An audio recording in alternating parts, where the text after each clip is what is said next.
Hi, I'm Jello. And I'm Tommy. And I can't wait to review episode 888. And I hate your f***ing rhyme still.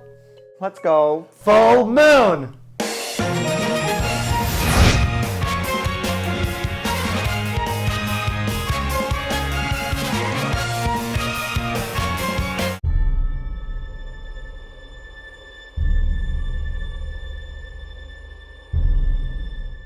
All right, kids, pull out your clocks. It's time for the Mini Moon Minute. Let's go. You're so gross. Everything's gone to hell, but the Moon family pool their powers together and create the Holy Grail. Sailor Moon asks for everyone to lend her their powers, and away she goes. Super Sailor Moon! All of a sudden, she get a hard-on for Super Sailor Moon. Then the Super One sends a Rainbow Moon heartache over to the Ribbon Buster bitches, and they get dusted. Meanwhile, Hotaru is a mess as something is trying to get out of her. Shocking. Pharaoh 90 is starving for Super Sailor Moon's power. And Kaylee Knight's chances of becoming Pharaoh 90's partner are fading away. Super Sailor Moon brought both teams together, and the Outers spill the tea on their time during the Silver Millennium. The talismans are supposed to awaken Sailor Saturn, and she's gonna destroy the world? Hotaru is Sailor Saturn? What a bitch. The Outers want to kill Hotaru and stop the world's destruction?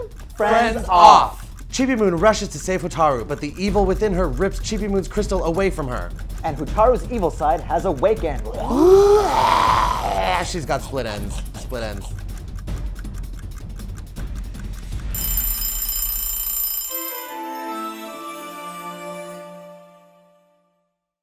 All right, let's start things off with a reveal of the Super Sailor Moon. The chalice was revealed, and then Sailor Moon wasn't having any of this fight, so she asked everyone to lend her their power, and then everyone kind of snapped out of it. The three talismans emitted crazy power. Yeah. They went into the chalice. Then the inner Senshi power went into the chalice. Then Chibi Moon's power went into the chalice. She did shots. She did a big shot, didn't she? I was like, she was either getting a facial or doing shots. Now, what did you think of the transformation? I thought it was in line with the original. It's a nod to the original, which I do like. I think it's timeless, it's iconic, and I like how they're keeping in touch with that. I kind of wanted a little bit more, so I'm not 100% sold on the transformation, but I think she looks great. Same with the whole Rainbow Moon heartache. Similar to this Moon Spiral Heart Attack, which was the same as the original anime too. Oh yeah. You know? I would have liked a little bit of an upgrade on that one, you know? Sure, I just like how they're not straying too far from the original iconic imagery. So I'm glad that that's kind of being revisited and revamped. One thing I am disappointed in is with The Witches 5. We had level 999 Cyprian and Tillel. She's working the till at Walmart, I heard now, that she's dead.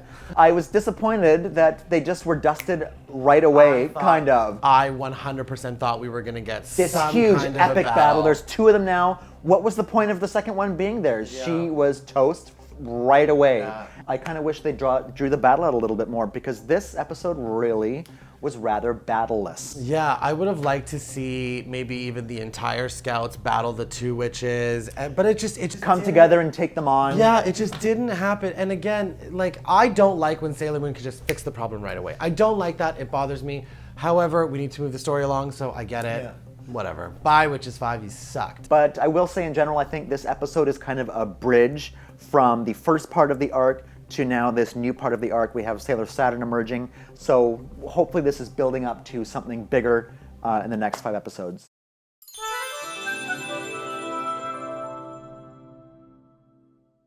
So one thing that I really loved about this episode is that we finally saw the real mission of the Outer Scouts. It was actually Neptune who kind of led the conversation, and she talked about how the 3 Outer Scouts have 3 very strong talismans, and those talismans are actually never supposed to meet because they are the key to summoning Sailor Saturn, who comes and pretty much destroys everything. Wrecks up, she ruins the party. And so I was quite surprised to learn that Sailor Saturn actually was the one who destroyed the Silver Millennium. She was the one who saw Queen Beryl and her minions ripping up in the moon. And she's like, nope. She's like, sorry, party's over, kids, we done. Yeah. And that's why everyone was reincarnated. And she is very powerful and rather merciless, I guess. Probably, I would have to actually say she's the most powerful. Yeah. She can destroy worlds with a chop suey. And reincarnate. And yeah. Start over, start from scratch. So we also found out that actually Hotaru is Sailor Saturn. Duh. But the thing that I found really interesting about that is that I love Uranus so much more because she has no problem taking out a kid, and I don't like kids.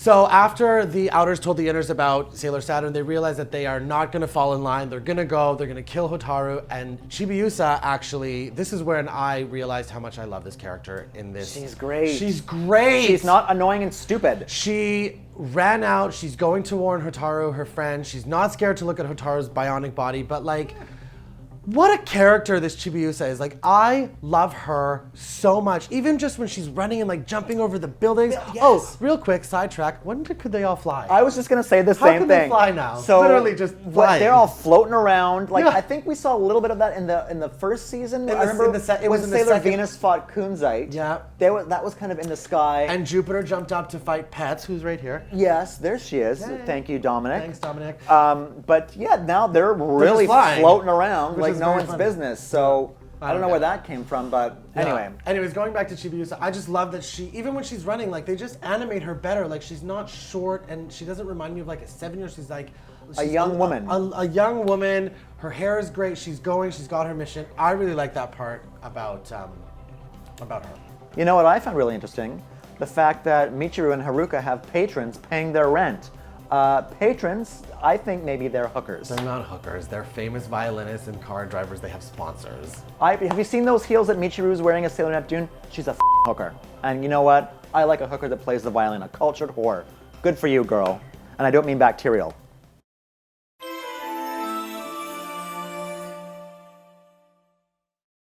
Yeah, Hotaru was going through it for the whole episode. And we thought that she was actually re-emerging as Sailor Saturn. Yes. But in fact, she is re-emerged as Pharaoh 90's companion, Mistress 9. Which is probably pissing off Kaolinite. Hello. But I also forgot, I love that how Sailor Neptune used her mirror to reveal Hotaru was Sailor Saturn too. But going back to Hotaru, yes, she was fighting off this sinister beast inside of her body the whole time. She was even screaming, "Don't wake up! Don't wake up!" And her Tyron crystal is just kicking it. Not really able to heal her as it used to do, not to make her feel good. So Mistress 9 was ready to fight. And she came out and she did full whip your hair back and forth. Oh, that was fierce. Grabbed Chibiusa's locket With the crystal in there, and essentially cut a bitch. killed her. Yeah, she was there. Allegedly. I guess they're friends off now too. Yeah. She totally killed. Chibiusa was there, or Chibi Moon rather, was there to save her. Yeah. But Hotaru, or Mistress 9 rather, had a different objective. Yeah.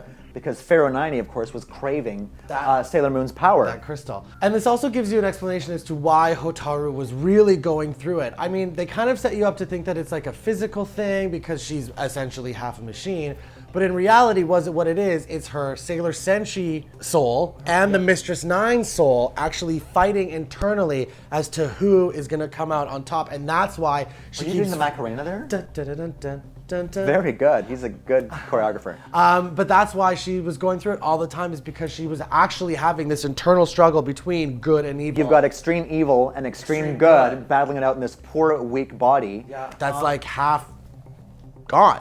But I'm interested to see now what's this going to mean for Professor Tomoe and also Kaolinite. Are they, with Professor Tomoe having these useless diamonds that he can't make good ones anymore, and Kaolinite has no witches 5 to govern, what's going to happen to them? I don't know. I think it's going to be some interesting villain dynamics here as well too coming up.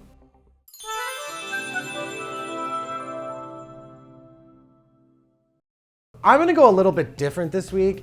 My favorite part about the episode was actually the music that was playing, like the score. Do you remember it?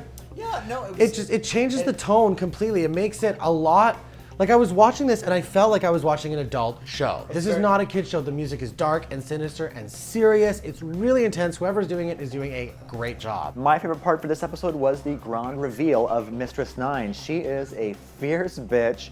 Of course, Hotaru was a friend of Chibiusa, and now she's essentially killed her friend by trying to acquire a crystal and give power to her master. And there's still going to be some drama to be had over this Mistress 9 bitch, so I'm looking forward to seeing it. Thanks for watching, you guys. Make sure to tune in every Wednesday now? Wednesday I now. think Wednesday, if Angelo can get his rear in the gear. Oh, now who's rhyming now?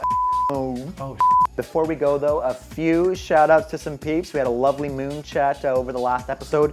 Justo Leandro Morjovejo Vilca, you're awesome. And if you you have do 19 names. You've got 19 names, so you can't go wrong with that. If you do want to claim your prize, please Facebook Fake Nerd Guys, facebook.com/fakenerdguys.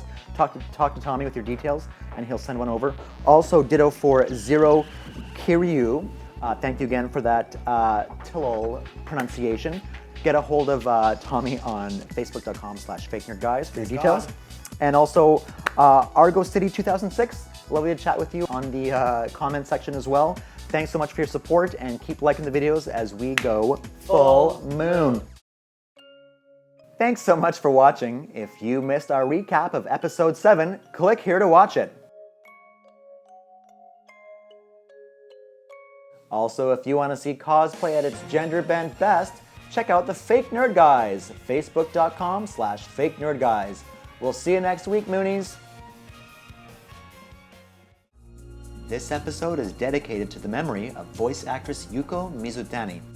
She was known for her roles in Inuyasha, Digimon, and of course, Sailor Moon Crystal, as Ikuko, Usagi's mother. Thank you for lending your talents to anime, Yuko. Rest in peace.